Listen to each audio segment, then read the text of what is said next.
Como o cervo brama pelas correntes das águas, assim suspira a minha alma por ti, ó Deus. A minha alma tem sede de Deus, do Deus vivo. Quando entrarei e me apresentarei ante a face de Deus, as minhas lágrimas servem-me de mantimento de dia e de noite, porquanto me dizem constantemente: onde está o teu Deus? Quando me lembro disto, dentro de mim derramo a minha alma, pois eu havia ido com a multidão, fui com eles à casa de Deus, com voz de alegria e louvor, com a multidão que festejava. Por que estás abatida, ó minha alma? E por que te perturbas em mim? Espera em Deus, pois ainda o louvarei na salvação da sua presença. Amém. Que Deus esteja nos abençoando para a assimilação desta bendita palavra. E o tema para a nossa meditação é: por que esperar em Deus?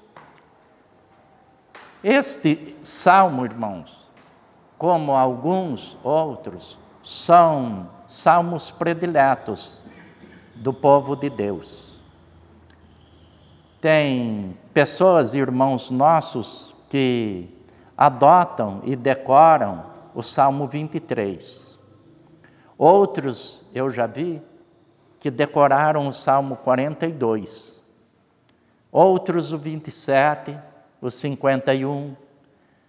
E um dos também bastante conhecidos é o Salmo 91, né? Que muitos irmãos evangélicos adotam até como salmo de proteção, deixando a Bíblia aberta, né? Mas quem nos protege, quem nos defende, quem nos salva, não é o livro em si, mas é o Senhor do salmo. É isso que nós precisamos levar em consideração. Mas especialmente com o Salmo 42 e com o Salmo 51, nós percebemos neles o poder de Deus, os cuidados de Deus, mas percebemos também nestes salmos, nestas poesias, o poder do pecado. Mas aí está demonstrado, pastor, o poder do pecado. Está. Sabe por quê? Porque o pecado, ele é uma verdadeira tragédia, podemos assim dizer, na vida do pecador. O pecado, ele causa destruição. O pecado causa morte. Aliás, Paulo disse: porque o salário do pecado é a morte, mas o dom gratuito de Deus é a vida eterna por Cristo Jesus, nosso Senhor. E Davi, ele está aqui citando a sua história, o seu testemunho. Ele está aqui narrando parte do seu sofrimento em virtude do pecado cometido e da vida de um momento de desobediência. Um momento. O pecado tem este poder. Eu conheci há alguns anos um irmão que ele fez um lindo trabalho, por quase 30 anos. Por quase 30 anos, um lindo trabalho de evangelismo, de ajuda às pessoas, de visitação, de pregação da palavra. Mas um dia, ele foi vítima de um pecado grave. Ele foi vítima de um erro, de um momento de desobediência a Deus. E aquele dia marcou a vida dele negativamente para o resto da sua existência. Por quê? Porque esse é o poder do pecado.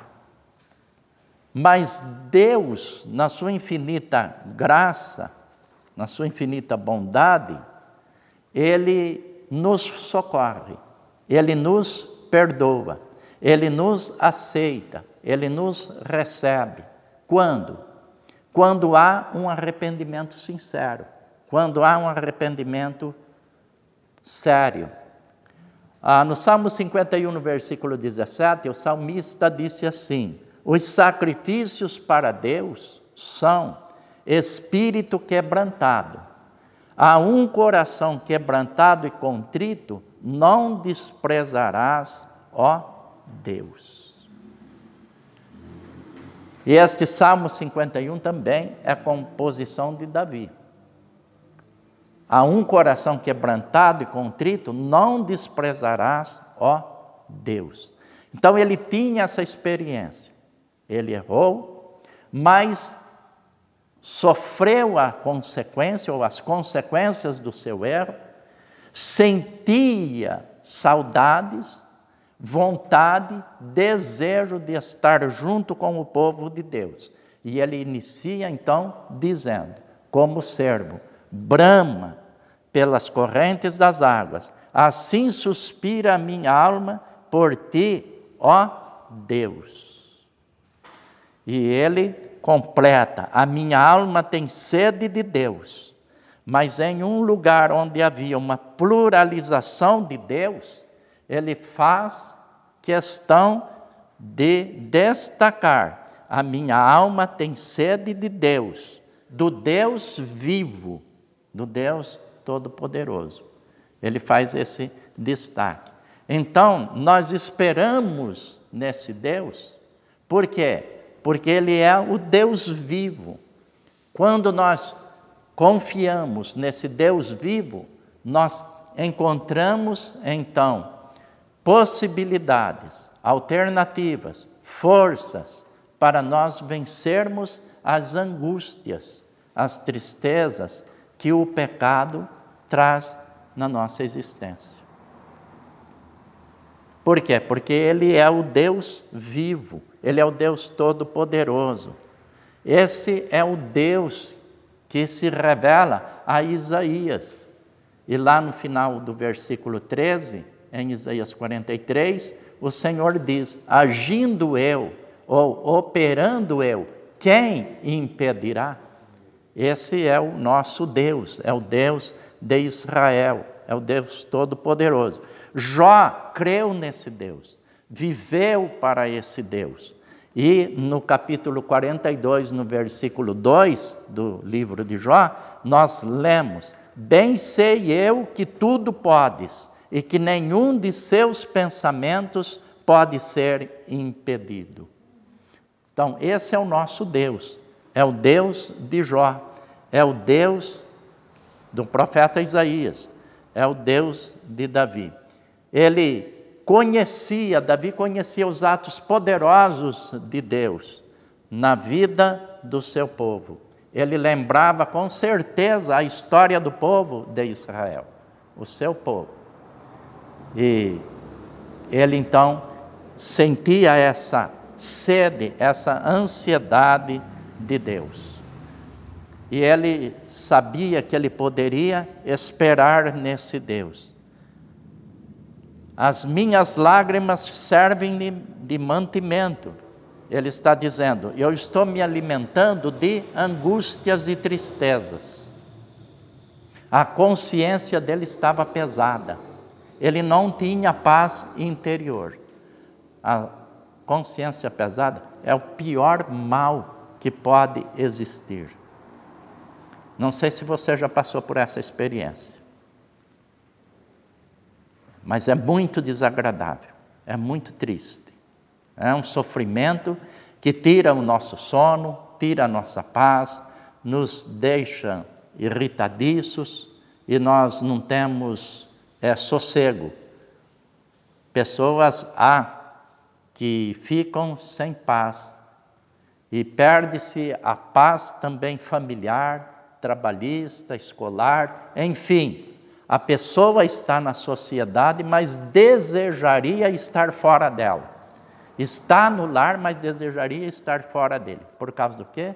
Por causa dos atos, das palavras, das atitudes nossas. Há males que nós procuramos, que nós arranjamos, que nós vamos ao encontro destes males. Ao contrário de Jó.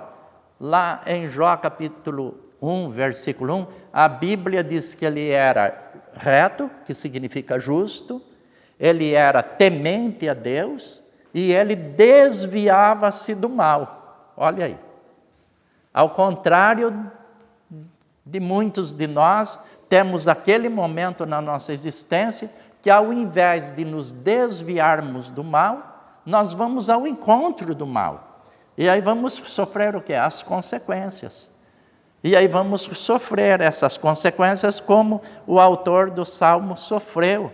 E ele disse que as lágrimas serviam de mantimento de dia e de noite.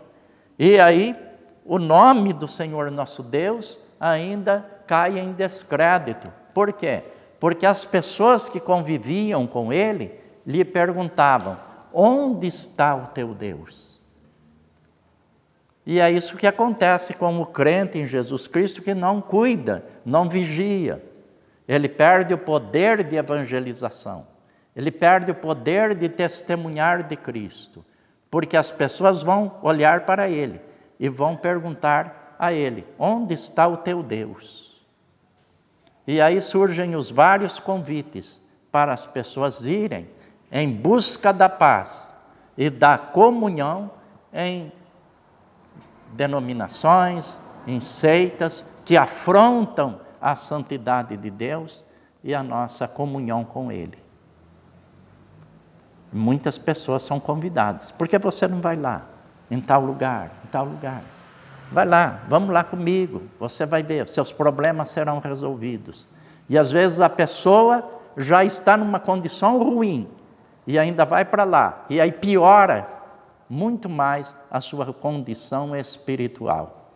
Então, nós precisamos crer nesse Deus, confiar nele, esperar no Senhor.